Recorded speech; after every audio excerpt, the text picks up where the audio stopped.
Hello friends, நீங்கள் இப்போது தான் என் வீடியோவை பார்க்க வந்திருக்கீங்களா? இதற்கு முன்னாடி நான் அருள்மிகு ஸ்ரீ மீனாட்சி அம்மனின் அற்புதங்களை பற்றி கூறியதை நீங்கள் இன்னும் கேட்கலையா? கவலை வேண்டாம், அதற்கான லிங்கை நான் டிஸ்கிரிப்ஷனில் கொடுத்துருக்கேன். உடனே போய் அதை கேட்டுவிட்டு அதுக்கப்புறம் இந்த வீடியோவை கேட்க ஆரம்பிங்க. மீனாட்சி அன்னையின் வரலாறை பற்றி கேட்போம். கந்தர்வ லோகத்தில் வசித்தவர் விஸ்வாசு. தீவிர சிவபக்தர். சிவனருளால் அழகிய பெண் குழந்தை ஒன்றுக்கு தந்தையானார். அதற்கு வித்யாவதி என்றும் பெயர் சூட்டி மகிழ்ந்தார். சிறு வயது முதலே அம்பாள் பார்வதி தேவியின் மீது அதீத பக்தி கொண்டவளாக இருந்தாள். வித்யாவதி ஒருமுறை பூலோகத்திற்கு சென்று அங்கு வீற்றிருக்கும் அம்பாளை தரிசிக்க வேண்டும் என்ற விருப்பம் அவளுக்கு ஏற்பட்டது. இதனை தனது தந்தையிடம் தெரிவித்தாள். அவரும் கடம்பவனம் என்னும் மதுரை நகரை சுட்டிக்காட்டி அங்கு வீற்றிருக்கும் சியாமளாதேவியை தரிசித்து வருமாறு அறிவுறுத்தினார். இதன் பின்னர் பூலோகத்தில் மதுரைக்கு வந்த வித்யாவதி அங்கு சியாமளாதேவியின் முன்பாக நின்று கண்ணீர் மல்க உள்ளம் உருகி தொழுதாள். அக்கோயிலும் அன்னையின் திருவுருவும் அவளை வெகுவாக ஈர்த்து விடவே அங்கேயே தங்கி தன் வாழ்நாளை கழிக்க விருப்பம் கொண்டாள். அங்கு வரும் பக்தர்களுக்கு முடிந்த அளவிற்கு சேவை செய்தும் வந்தாள்.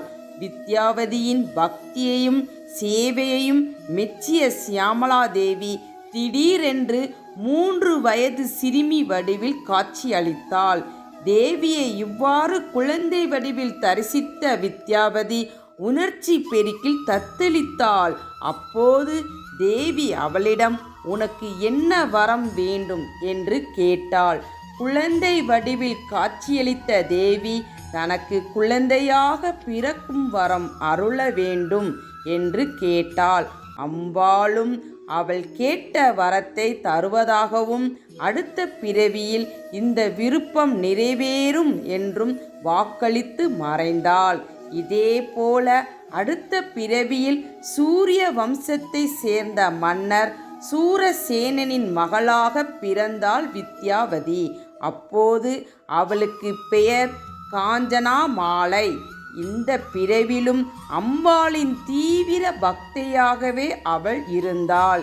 இந்நிலையில் மதுரையை ஆட்சி செய்த மலையத்துவச பாண்டிய மன்னருக்கு காஞ்சனாமாலையை மணமுடித்து வைக்கப்பட்டது.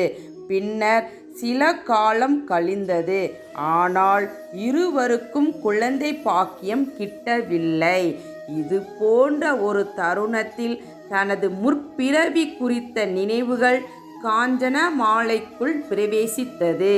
தேவியே தனக்கு அடுத்த பிறவியில் குழந்தையாக பிறப்பதாக வரம் அளித்ததும் நினைவிற்கு வந்தது. இது குறித்து சியாமளாதேவியிடம் குழந்தை பாக்கியம் அருளுமாறு வேண்டி பிரார்த்தித்தாள். இதனிடையே மலையத்துவச பாண்டிய மன்னரும் தனக்கு புத்திர பாக்கியம் வேண்டி மிக பெரிய புத்திர காமேஷ்டி யாகம் நடத்தினார். யாகம் நடைபெற்று கொண்டிருந்தது. அரசரும் அரசியாரும் அங்கு பயபக்தியுடன் அமர்ந்திருந்தனர். சுற்றிலும் பெருவாரியான மக்கள் கூட்டம். யாகத்தில் இருந்து திடீரென்று 3 வயது குழந்தை ஒன்று தோன்றியது. இதை கண்ட அனைவரும் தங்கள் கண்களை நம்பவே முடியாமல் திடுக்கிட்டு நின்றனர். ஆனால் காஞ்சனாமாலைக்கு மட்டும் சியாமளாதேவியே இவ்வாறு தனக்கு குழந்தையாக அவதரித்திருப்பதை புரிந்து கொண்டாள். ஆனால் அப்படி தோன்றிய பெண் குழந்தைக்கு விசித்திரமாக 3 தனங்கள் இருந்தன.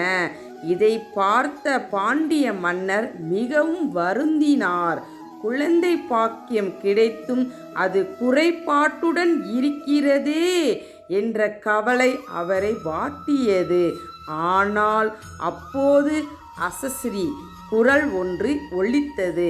இதனை பற்றி கவலைப்பட வேண்டாம். இக்குழந்தை மனப்பருவத்தை அடைந்து கணவனாக வரப்போகிறவனை பார்க்கும் சமயத்தில் மூன்றாவது தனம் தானாக மறைந்து போகும். இந்த குரல் மன்னரையும் மகாராணியாரையும் சற்று நிம்மதி அடைய செய்தது. பின்னர் அக்குழந்தையை அன்போடு அரவணைத்து வளர்த்தனர். மேலும் இறைவன் கட்டளைப்படி இக்குழந்தைக்கு தடாதகை என்ற பெயர் சூட்டப்பட்டு ஆயக்கலைகள் அனைத்தும் கற்றுக் கொடுக்கப்பட்டன.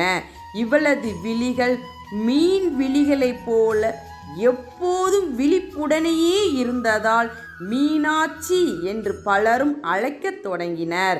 கடைசியில் தடாதகை என்னும் பெயர் மறைந்து மீனாட்சி என்ற பெயரை நிலைத்தது.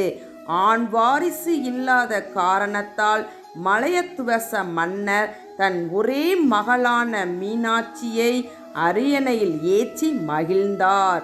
பின்னர் மதுரைக்கு அரசியானார் அவர். ஆனால் இப்போதும் மதுரை மாநகருக்கு அரசியாகவே இருந்து வருகிறார் அன்னை மீனாட்சி. ஃப்ரெண்ட்ஸ், அன்னை மீனாட்சியின் வரலாறை பற்றி கேட்டும். அடுத்ததாக அன்னை மீனாட்சி திருமணத்தை பற்றி கேட்போம். அதுவரை இணைந்திடுங்கள் ஆர்ஆர்ஜி யூடியூப் சேனலுடன். ஃப்ரெண்ட்ஸ், உங்களுக்கு என்னுடைய வீடியோ உடனுக்குடன் கிடைக்க மறக்காமல் சப்ஸ்கிரைப் பண்ணுங்கள். அதே மாதிரி இந்த வீடியோ பிடிச்சிருந்தா லைக் பண்ணுங்கள். மனசில் என்ன தோணுதோ அதை கமெண்ட் பண்ணுங்கள். மறக்காமல் உங்கள் ஃப்ரெண்ட்ஸுக்கு இதை ஷேர் பண்ணுங்கள்.